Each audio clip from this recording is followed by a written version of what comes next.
Welcome back to Servant Sonic with Lee, the music podcast here. We have a very special guest today. As you can see, Harkness, local musician, local legend, has put out a lot of awesome music in the last year and a half. Welcome to the show, Harkness. Thanks so much for joining. Thank you for having me. Thank you for having me. Right on. And I was told right before we started to record here, I was told that you're in hustle mode right now. Major hustle mode.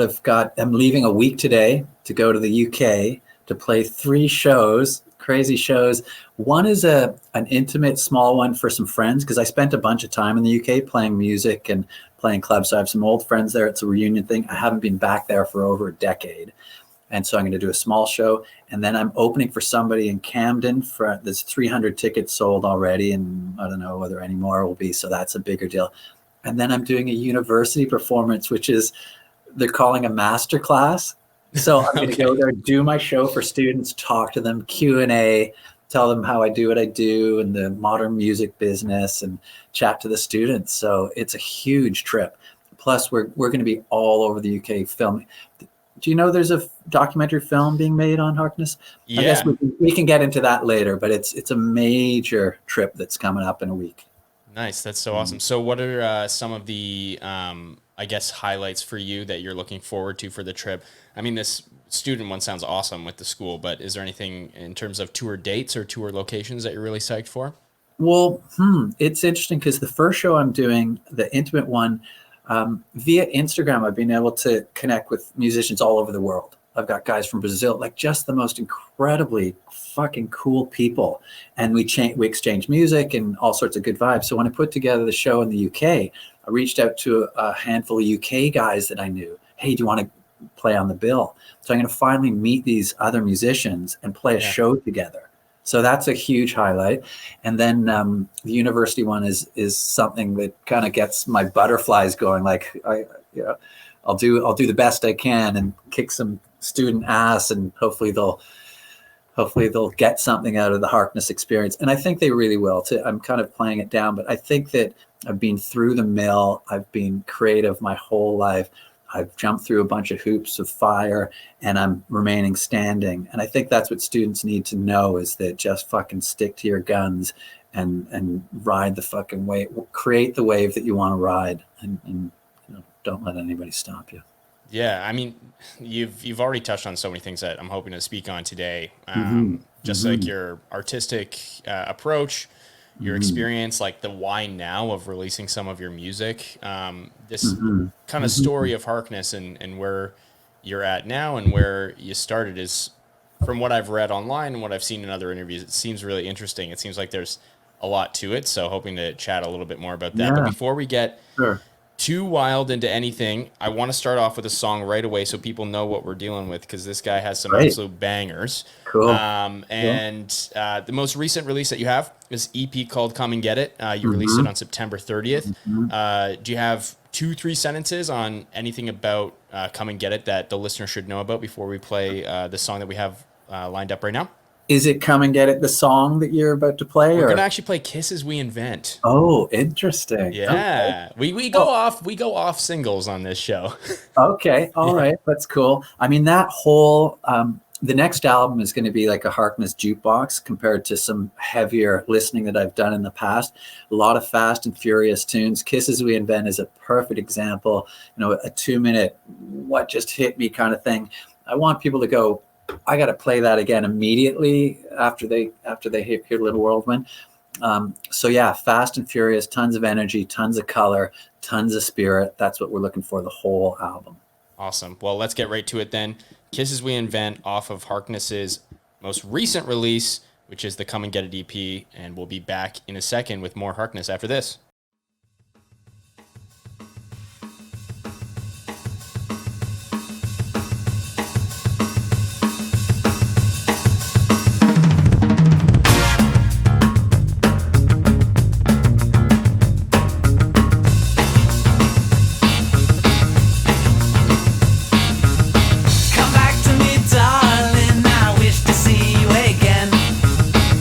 Missing your party and the kisses we invent.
welcome back with Harkness on Serve and Right. Sonic, the music podcast. So we've already talked a lot about some of the topics I want to chit chat about, which is awesome. So it's time to take a deeper dive. So I know that this album, or this EP rather, comes after your full length album that you released last year, Yes. August, The Occasion.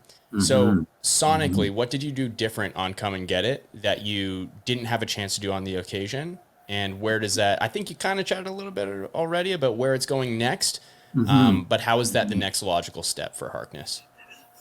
It's interesting. I mean, I would say that The Occasion was a bit of a deathbed album, something that I really indulged in, and those epic arrangements and long songs. Like, I just got to get this thing out.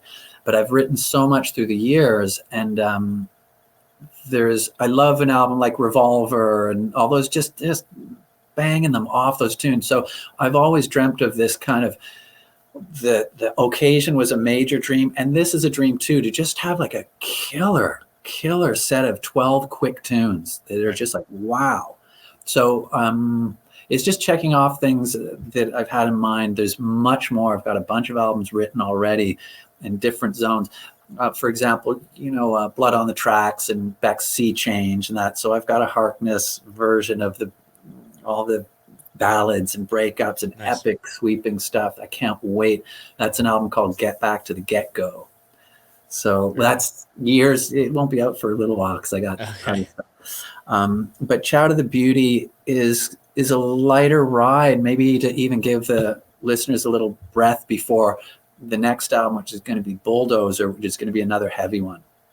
I've been, maybe you'll be asking about this, but I have been in the dirt here for many years, planting seeds and working on things. So I've got a lot germinating, kind of too much, really. Yeah. Well, that's one thing I think is really interesting about your whole approach to art. And we can kind of go different laneways with this particular part of what I want to talk about, the Harkness experience. But I think when listening to your music, it's like reestablishing indie. Because I think like the indie name or genre over the last 30 years, 40 years has changed a lot. I think it's become more of a sound than it is a process. But I think with your style of music, you're really bringing it back to the process of the DIY. Like, what are the weird things I can do to like amp up my sound here and to get a little bit of texture and character to this? What's your thought on stuff like that? Absolutely. I haven't had any proactive thinking about, recreating indie or anything like that. I've simply been influenced by mega fucking talented artists who have been bullheaded and singular in their approach. And that's all I've done. And if that's indie, great. So I've just spent so much time doing stupid things like the intro to Chow to the Beauty with the water droplets. Exactly. And I could have sampled water. I could have played them easy. I was dropping nickels into a bucket of, it had to be ice cold water because, it's got to be refreshing, and just taking forever making these things. But just because that's the only way I could, it all has to be the best I can possibly conceive of, whether it's a cymbal smash or water drop, and getting those all in time was not easy. And Right. Yeah. Well, even with like your recording process, for instance, what is that set up like? Is it you just, hold up in your studio, in your home studio, and doing the thing, or do you have a different kind of take on how you kind of do your thing? Or yeah, I've got a home studio, and before I put together the studio, I researched a little bit and just decided that the most important thing for me was sound quality, not having a million tracks, but having 3 really incredibly sounding mics and preamps. So I spent all my money. I only have 3 channels that I can use. So if I have a drum set, I have to rent other gear. But generally, I just have maximum 3 mics at any session, but they're going through really great gear. Wow. So I've got one decent Neumann copy mic and some pencil mics for strings. And you got to do all the research for whatever you're going to do. So I've got the specific mics for horns and strings, and really good channels I guess, of rooting or however you do. I'm not overly technical. I mean, I do this. I approach it mostly like a tape recorder. I don't do any samples or drum machines or anything like that or loops. It's just like a tape recorder. And since I only have 3 mics, that means I record one instrument at a time and build and build. And often for drums, for example, if I'm playing the drums, I'll start with 3 mics on a kick drum alone with a mallet, like boom, Right. boom, boom, and then the snare with 3 mics sounding great. And so that's how I got to sound like the occasion in my mother's basement. You know, Right. Yeah. it's really, it's easy to do. You can have a pro studio as long as you don't need 10, 15, 20 tracks. And I guess with all the digital ways, I mean, it's tough to say. A lot of times when I hear modern music, it just sounds like everything's sampled, or like everything's just too perfect, the kicks and snares and Right. things like that. And that's way easier to do. You just need the keyboard and samples. But I'm kind of digressing. But Yeah. Well, like what you have achieved on the occasion, and I guess what the process that you're currently employing achieves yeah, is a more analog, and yeah, yeah, I think there's maybe a more oh, dynamic live sound to that. uh-huh. A snare hit can sound differently 3 times in a row versus the Absolutely. more synthesized approach to drums and just percussion and music production in general these days, for sure. Yeah, and it means everything to me. It just means everything to me. String samples versus having these three amazingly strange individuals, like with their eyes looking at me. I mean, Right. it's a trip. The whole path of recording the way I do it is just the most blissful, freaky life museum. And the tuba guy comes down, and Right. it's so much fun as Right. opposed to beep, like just doing the keyboard thing is just such a bore compared to what you could be doing. Right.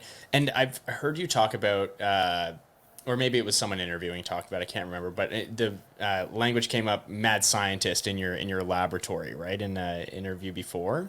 Right, right. Is that part of the intention? Like, did you have that vision when setting out to make this studio a bit, or did that just kind of, come over time? I no intention whatsoever. I mean, I was a guy, uniform or no uniform, Right. that just had these sounds in his head and needed to do this music. Simple as that. Whether and I did it the way that I could afford, and the process became the process, and I love it. It's so much fun. I think if I had a budget, I would love more mics, and I would get the contrabassoons and the steel drum. I get them all in a big room. I just can't right now. But wasn't trying to do anything funky or weird. It was a means to an end. It's like if I want a real tuba and I want it to sound great, and I just did what I had to do. Right. Yeah, that's Yeah. awesome. hmm Um, And so, I would encourage anybody, anything that you can think of or dream of or want. There's a DIY way. There's a DIY way that you can. There's no limits to what you can create sonically or right. artistically or writing. I have a lot of fantastic artist friends, and some in the past have been their own worst enemy or roadblocks to blasting the ceiling off. Just Right. no ceiling, you know. Yeah, we talk about that all the time on the show about how there's these incredible acts because we review albums from all over the world, but we try to, highlight Canadian acts when we can. Well, Um, and there's so many awesome musicians that just kind of come out of the face of nowhere or come out of nowhere and now they're, the face of whatever review Pitchfork's doing. And it's awesome to see that sort of, like I said, DIY earlier, but there's a level of like, I don't know, perseverance that comes with that. That's like, no, like I'm not gonna let mhm. SoundCloud dictate if my song blows up. Like I'm gonna go pedal people on the street, hand out my mixtape, hand out my album. I'm gonna Exactly. be the graphic designer of my own poster, and we're just gonna like do this thing. And I feel like that's part of the Harkness experience as well. At least Oh right yeah. now, of like you're all over every little bit of your product, Uh-huh. and you influence that. And I think that's something that is honestly Yeah. like really endearing for musicians. But I think it's also like I don't know. There's something fabricated in a lot of music these days that feels unoriginal or like Authentic. unauthentic. Yeah. Mhm. And you can't say that about Harkness and Mhm. the experience of the occasion and now this new EP as well. Good. So, Good to hear. Good to yeah. hear. I'm just dying to share more. That's all I can say. Totally. Like, I mean, it sounds like you got so much music backed up. Mhm. Like, can't wait to hear it as well. Mhm. You did already reference your outfit as you called it. Mm. Um, Mhm. so I know people, whenever they see an act that has like a specific brand or a Mhm. specific look that they're going for, they're always like, "What's the deal with this?" But you have actually talked about this before, specifically with the visor and the Mhm. reflecting of it, and people to be immersed in your music, Mhm. not focused on the person playing it, sort of thing. Absolutely. You nailed it. Why is that a thing that you're so dedicated to? There's a lot to it, and I don't think I've shared everything, and I probably will keep a little bit close to the vest. But um, some of it is simple comfort for me, and it really is much more comfortable for me, this individual, to get up there like this and play because I feel invisible. I feel like no one's home, Right. and that invites something so much more than I could ever be as a person. It's almost like getting the individual the fuck out of the way so something bigger can take over. Sure. That's a huge part of it. And whether it's a psychological little game I'm playing with myself to get there or whatever, it works. You know, it's really good. It just kind of, I can forget anybody, and I can immerse into the music more myself like this. And it's funny because I was trying to really take the individual who wrote the songs out of the songs and just let the music be.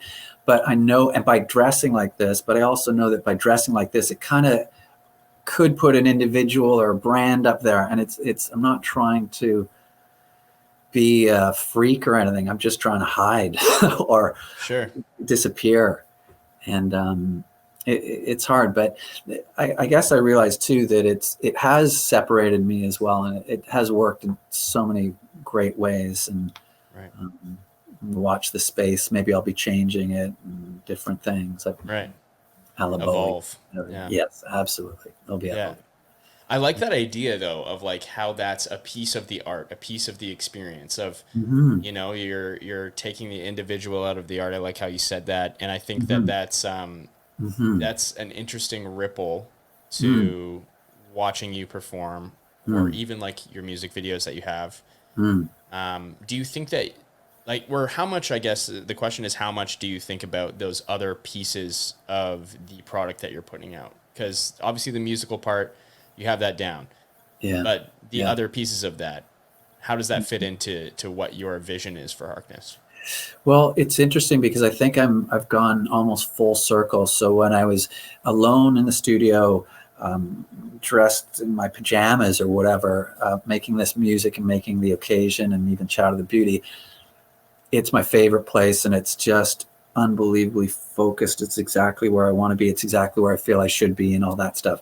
And then when I finally decided, well, it's time to share this, what I'm doing, or compelled to share it, and learning about social media and posting and then song art and videos and stuff like that. I mean, it wasn't anything I was overly excited about doing, but I got into it because it was another way to express yourself, and I met great people to collaborate with and all that kind of stuff. So it's Right. been an unbelievable trip, but I feel like I've spent more time on that kind of stuff than I wanted to, and I'm just dying to be more focused on recording. So I'm going to continue that stuff, but I think there's a part of me that feels like I might shut a lot of it down comparatively, because I've been very active for 2 or 3 years, constantly posting videos, things. There's a huge part of me that just wants to shut the freaking door Right. to everything and get really into it. Um, but having spoken to so many other artists and managers, and I mean, I'm someone who, when I decided to want to share the music, I called music lawyers, I called managers, I called PR people, I called DJs, I called everybody you could possibly talk to about every aspect of everything, and then I started moving forward. Right. Before, I didn't do a thing until I spoke to just every expert I could find, including other bands. But because the music landscape's changing so much, it's whoa, that worked last year. What's working this year? It's been an Right. unbelievable trip. It's been an incredible trip. Um, but it got me a little bit off recording as much as I like to do. Mm-hmm. Well, But even every single go for it. aspect of it, super important. And I know it's it's, what is it? There's a word I use. That stuff is non-negotiable. It has to come with it, at least until you get somewhere. Right. You have to do it. I have to do this. Totally. Like the promotion of music now is just so vast. Like Yes. it goes so much further than just what we were saying earlier, like putting out a poster on the street and hoping someone comes to your show. Yeah. Yeah. But with something that you have said in the past as well, you said you started releasing music when you were still waiting tables, and you would come back and this was your passion project. But I think what's so interesting about working in like the service industry, for instance, full of artists, full of people who are in that exact same situation. So have you ever met anybody while like waiting a table or working in a restaurant or anything like that you're like, wow, like I'm so happy I met you because now I'm on the path I am on now? Oh man. Well, I will say that about the documentary filmmaker, this director, Masha, who's a little genius. It's just the craziest thing. You hear about people, like talented people, and lots of us don't make it. They don't get there. And Definitely. sometimes it just takes a break or a chance meeting. And there's so many of those in Bob Dylan's life or whoever you read about. And there's these moments. And this happened with her, I would say, undoubtedly. I mean, it's so difficult to make any waves in the music business, no matter what you're wearing or how great you sound or any of that stuff. And I meet this young lady doing catch-ups beside me, like in this random environment. And we hadn't even spoken much before then, but she used a little bit of, what do you do? And I told her, and I asked her what she did. And she was finishing her last year of her master's in documentary filmmaking. She did a short 5-minute project on me. And from that, she entered into some breakthrough program where only 8 people in Ontario get in. She got in that. She won the whole contest, which is like 20 grand, and got to meet producer after producer who fell in love with Harkness and what I'm doing. And now it's a feature-length film with a massive budget, and everyone from, well, I don't even know how much I'm supposed to say, but it's a massive thing. Compared to my life before her and after. And that was in the restaurant industry. Another artist struggling, trying to make it. We bumped into each other, and we're creating something together. And I'll finish with one last thing about this woman, is that I could have met someone making film who didn't relate to me, who didn't see things deeply, who just made films and had nothing better to do. This is a person who's incredibly deep and knowledgeable and passionate, and we met, and it's just been amazing. It's been unbelievable. Yeah. When can we expect that documentary to start rolling out some of its trailers and build up for it? I think there's like, we're still filming, which is crazy, but it's been about 3 years of filming, and Wow. we're gonna film the whole UK trip, which is really exciting. Very cool. But it's probably looking at a December of 2023, I think, and I won't name names of festivals. And it's really difficult to get into festivals, and we're hopeful. So we'll see if the film actually has a life. But my God, the footage she's got is gold. I'm telling you, it's gold. Yeah, I'm psyched So for it's it. going to be It'll be killer. awesome. Yeah. Hopefully people see it. Yeah, for sure. We'll have to keep tabs on that and get you back on the show when that's happening. But Well, may I just say, her name is Masha. The director's name is Masha. She's fantastic. Awesome. That's great. Another thing that I think is interesting about your music, just to kind of go back to Come and Get It a little bit. Sure. Tons of influences you hear on that album, right? Like, it's an amalgamation of some of the best songwriters of, the last 100 years. And I have seen that big John Lennon fan. Oh, yeah. Yes. Big Brian Wilson fan. We know you're a big Prince fan, which we're going to talk about a little bit more. But you said recently in another interview that your favorite artist right now is Beethoven. Oh, okay. Is that still the case? Well, I mean, it's kind of silly to call favorites, but Beethoven was, one of the first rock and roll dudes ever. Man, the way he kicked ass was taking no prisoners back then and did things his way. I mean, everything about the man. And then you listen to the epicness of his music is just, oh my effing God. Right. So yeah, one of my favorites at the moment. I find it really bizarre that with a piece of his, for example, you put the needle on and suddenly and that's just a D going on a whole note. But there's something so magical about some of these dudes, and they seem to get more and more bottomless. Yeah, for sure. I think the interesting thing with some of the artists that you've mentioned before that are influence, I think maybe that's what people like to do a lot is talk about influence of many years ago, right? We're talking like 60s and 70s music, but I think there's also a lot of influence from the 90s and the 2000s that appears in your music as well. So with that being said, is there anybody from that era, from later eras, that you're like, this is someone I really respect their work, I really want to acknowledge that they're a piece of my journey as well? Well, even people like Bjork and Radiohead, I mean, it's the singular bullheaded artists that I love, whether they seep into my music or not. I mean, Bjork, you would never know it, but absolutely major influence. Tom York and Radiohead, fucking hell, like you put their stuff on, the molecules in the room change. It's so, I could only dare to dream of that, right? Like there's just so many inspiring artists out there, and they tend to be those dudes that are slightly off the left that sometimes sweep through the mainstream and then back onto the other side. Right. There was an old band called Jellyfish. Do you know Jellyfish? Oh yeah. Yeah. So Jellyfish, I heard way back, and that had a huge, it was kind of right up my alley. Like, Jesus, someone's knocking on the same door as I am. Right. And I'll tell you a quick story. So I've gone to just about everyone you could possibly imagine, any concert, whether it's Prince or Brian Wilson, and I've been at the backstage door with my CD or my USB Wayne coin from the Flame Lips and trying to hand it to all these people. I ended up getting in the hands of Roger Manning from Jellyfish, who was playing with Beck. And nobody ever got back to me. That I gave it to Brian Wilson. Of course, he's not going to get back to me, kind of thing. Right. But Roger Manning, many months later, got back and said, "Oh my God, I just listened to it. I've been listening to it on repeat, and it was 4 songs, sort of ballads. I think Moonspell was on there, Defibrillator, because I kind of know it was tailor made for him, what he might enjoy." And he said, "Please keep them going, keep them coming if you have anything else." So that was years ago, and he and I now have a relationship. Wow. And when Beck comes to town, he gets me the backstage pass and free tickets and hang out with Roger. And I fucking love his music, right? And love the guy. And he's the nicest guy on the planet and so talented.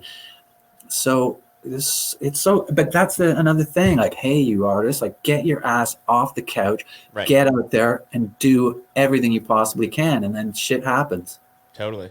And even with some of the people you mentioned there too, like, definitely true with Bjork, certainly true with Radiohead, kind of the like modern like kings and queens of unusual song structure, right? And how that can still maybe like lend itself to almost like pop music in a way. It's certainly with Radiohead. And I think that's I had a feeling you were probably going to say Radiohead, but the Bjork one is definitely super interesting too, and I love to hear that as well. Yeah. But I mean, everyone loves Kurt Cobain's writing and all that. I mean, equally as impressed by his terrorizing rocking as I am by Beethoven. Like, I really am. He blows my mind. So, and the list goes on and on. Beck as well. I know, always a hard question. I'm like, name one person. It's never that easy. But so last thing I'll just ask before we get into your influence you brought today, which is Prince. So you talked a little bit about the unusual sounds that you've used on your music before with the Come and Get It. You had some coins dropping in some buckets of water. You had dogs barking. Is there a sound that you've heard out in the wild that you're like, oh, I can't wait to get this on the next record? This is a sound that I can put into my music. Definitely, without a doubt. I mean, just about every sound that's out there, and it goes for the cliche, the car horns do that in harmony and all that kind of thing. the river running and streams. But often you'll hear, like I walk in the ravine a lot to just completely disappear and become everything and space out. And sometimes you just hear these tones in the air, these hums that are, you don't even know where they're from. And those are the things that I would love to layer those for an intro. Like, what is that? And like get a whole bunch of tones. So sometimes it's just those atmospheric tones that sometimes are around us, Right. that I would love, but that's harder stuff to mic. But footsteps, everything. I've used some already, but Nice. things like when I was working at the restaurant and I was doing Tornado, one of the songs on Yep. the thing. The cappuccino machine, when the foaming, like Okay. to put that under the wind, because partially is like I'm in the weeds, I'm in hell at this restaurant, I've got a million things, and cappuccinos slow me down. That's part of the fucking tornado as far as I'm concerned. So, Right. and the water jugs, I guess everything that's in my environment that you constantly hear, the water that swirls around and it bing, like there's so many sounds that I'm going to be stealing those water jugs. I already know it. And even clanging them. I've been playing with all the sounds that are around at the restaurant, Yeah. I love that approach to music of having, everything's an instrument, that sort of mentality. I think it's a refreshing thing that used to happen way more frequently. Right. And, Yeah. pet sounds, obviously, with Brian Wilson being such a big part of that. But yeah. Do you think that it's just the convenience factor that spoiled things, the convenience of a sampler and a drum machine, and it's just people got lazy? Certainly, I think that's part. I mean, convenience and having stuff at your fingertips is the death of so many awesome things, and music is no different. But I do think it's kind of like vinyl records, right? Like it's the convenience of having Apple Music or Spotify or whatever. So simple to just put that on your Bluetooth speaker and you're playing. But there is something about this vinyl renaissance that we're seeing. Thank God. Where it's kind of like, like you still can't quite get that sound. You still can't replace the crackles. You still can't do all these little things about the physical nature of engaging with music and putting it on. And I think there's something to creating music in that sort of environment as well, that is just irreplaceable, right? It's what we were saying earlier, like synthesized drum sounds. You can tell, and sometimes when the song it calls for it, awesome. It sounds amazing. Yeah, absolutely, and they're fantastic. They can be amazing. Yeah. I'll say one quick thing about the vinyl thing. So I had never heard my music on vinyl necessarily. There's a really old single, but and I've been used to the digital realm, listening at playback and mixing and stuff like that. And I finally got the vinyl. I put it on, and it really it was unbelievable. It was like taking a warm bath water of my music for the first time. It's like, like this, so palpably warm and beautiful. Like it really turned me on. I was so glad I made the vinyl. Right. And I knew that about vinyl, but hearing your own music, really, it was profound. It's like, holy fuck, that's the best I've ever heard it. Totally. And I think that's so many musicians experience when they're like, I've got here it is, my first vinyl record. Like it's mine. It's there. And there's something to that you don't get with your first album on Spotify, or CD or whatever. Exactly. Yeah. Awesome. Well, hey, I think that's an awesome opportunity to jump to your artist of influence. And the artist of influence you brought today is Prince. Obviously, a legend in his own right. I'm not sure if the purple outfit is a shout out to Prince or not. It's not. It was, to be truthful, when I made this gown and with no budget, no money, I knew someone who knew a seamstress, and there was two choices of fabric in the store. One was like a shit colored brown, and the other one was this lavender. And like, right. Okay, I'll go with that one. It wasn't a choice at that point. Sure. It chose me, Yeah. So, but I, happy with it. It happened to be okay. I'm glad I didn't have to think about the color, to be honest. Right. That's what happened. Well, an unintentional homage to Prince either way. Absolutely. And, absolutely. The album that you brought is 1988's Love Sexy. Yes. Super interesting choice. Tell me a little bit about why Love Sexy is your we call it a spicy staple here, a spicy staple of influence. So Mhm. Why is Love Sexy such a spicy staple for you? Wow, it's a loaded album with so much about it that's going for it.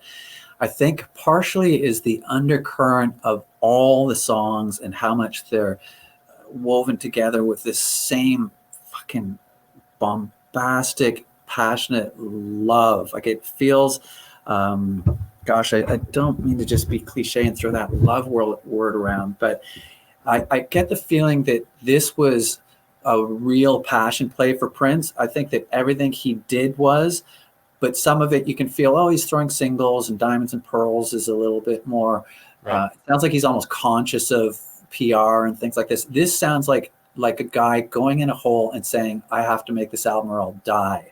It Right. just sounds so sincerely committed to his belief system, which I hate that fucking whole concept, but his heart, maybe I shouldn't say belief system, but his heart sounds so true on that one from head to toe. And musically on top of that, it sounds more committed and deep and layered. There's so much more going, there's so many layers. And I just think it's a masterpiece by a master artist. And I think it's his greatest calling card, to be honest. Yeah, I think I love this pick because, you know, when you ask someone, spicy staple, thing of influence, the nervousness of having an artist just come back with like, you know, a widely loved, widely heralded album. And you're Mm-hmm. like, okay, I guess we're just going to talk about, you know, like the Black Album for like ten minutes, or we're going to talk about Revolver for 10 minutes, or we're going to talk Yeah, about, you know, whatever album. exactly. And it's like, Exactly. okay, cool. Like we'll do that. But it's awesome when you pick an album that I guess the easiest way to say it, has tons of controversy attached to it, Mm-hmm. especially at the Mm-hmm. time it came out. Mm-hmm. It was Yes. not very well received commercially. It Uh-huh. was considered to be, lots of people thought Prince was losing his touch a little bit, Absolutely. compared to, you know, the heyday of his early 80s kind Yeah. of moments. And I couldn't disagree more, though. Right? Yeah, but that's what's so cool about it is in Yeah. hindsight you can look back and be like, nah, there was something happening here. Like this was at the precipice of some of the really cool '90s Prince work we got. Hmm. And also another interesting thing about the Love Sexy kind of timeline is it was arguably his most successful tour that he went on.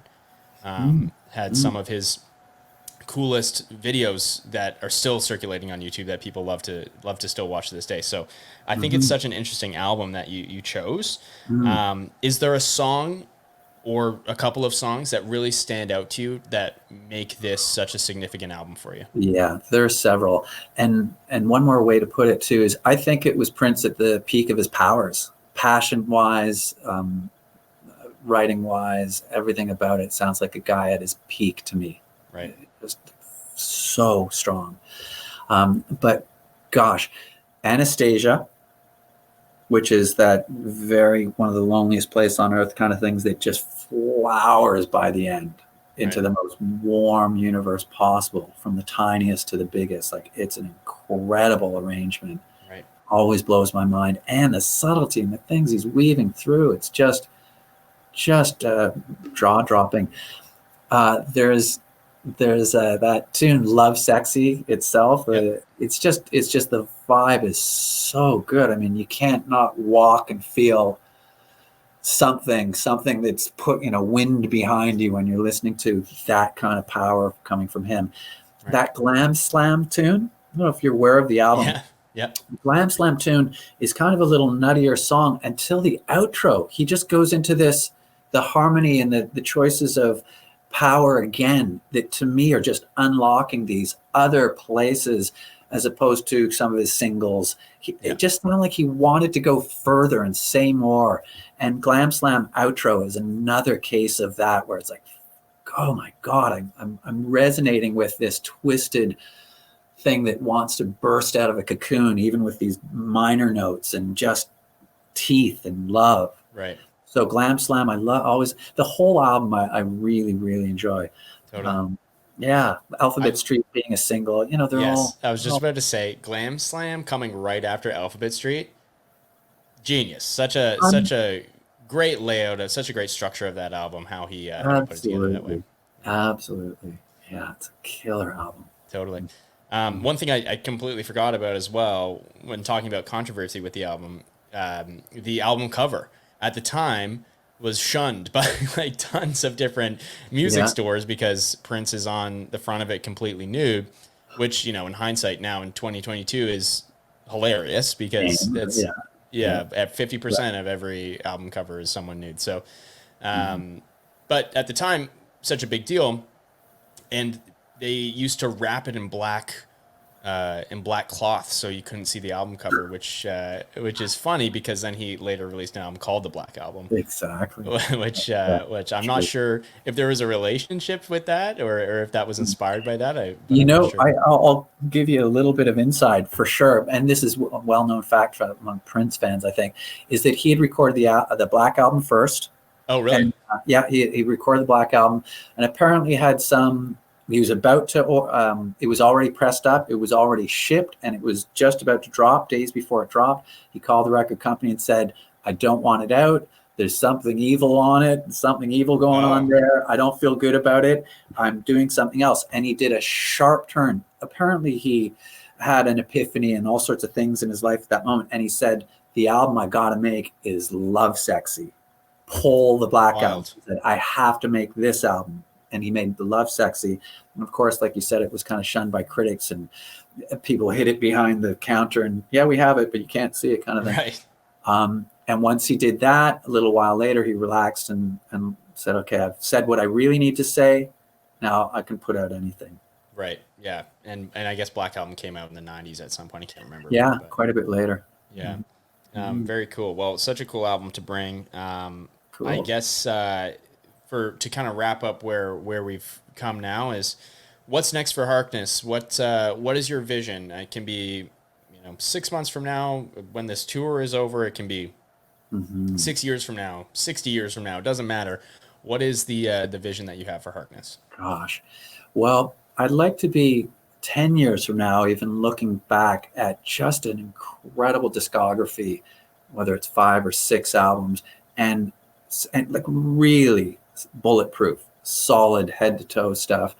Of course, we all strive for that, but I hear it. Like I know what's coming, and Right. hopefully there'll be an audience for it. I know I dig it, but also I feel like after that I'm just going to be starting. Like I know there's another complete phase, and that might be way less palatable for some people. But I just think there's so much more around past these 5 albums that are kind of on the way. Um, yeah, I want to be in 10 years looking back at an really solid discography and knowing that it's just starting. Like there's way more happening. Yeah, definitely. That's awesome. Well, yeah, have fans here at Servant Sonic, and we can't wait to hear more about the documentary and see what's coming next. All this music that you're sitting on, we hope that Mhm. you release it soon for our sake, Yes, yes. and I hope that the tour goes awesome because it sounds like it's going to have a lot of cool opportunities. Yeah, yeah, yeah. Very, very exciting times. And I'll look forward to a little hibernating in the winter too after the excitement. Definitely, a bit of a relaxed time after all this hustle you're doing. I Um, have to compliment you on how well researched you. This is such a pleasure, and the way you brought things in, and it wasn't coming from nowhere. Everything had a purpose. You were amazing, so I appreciate. oh well, thank you so Mm, much. We try our best here at Servant, so I sure, appreciate it, and sure. we'll get you back on the show hopefully soon. And in the meantime, it was a blast. So thanks so much, All right, Harkness. my pleasure. Thank you, Okay. man.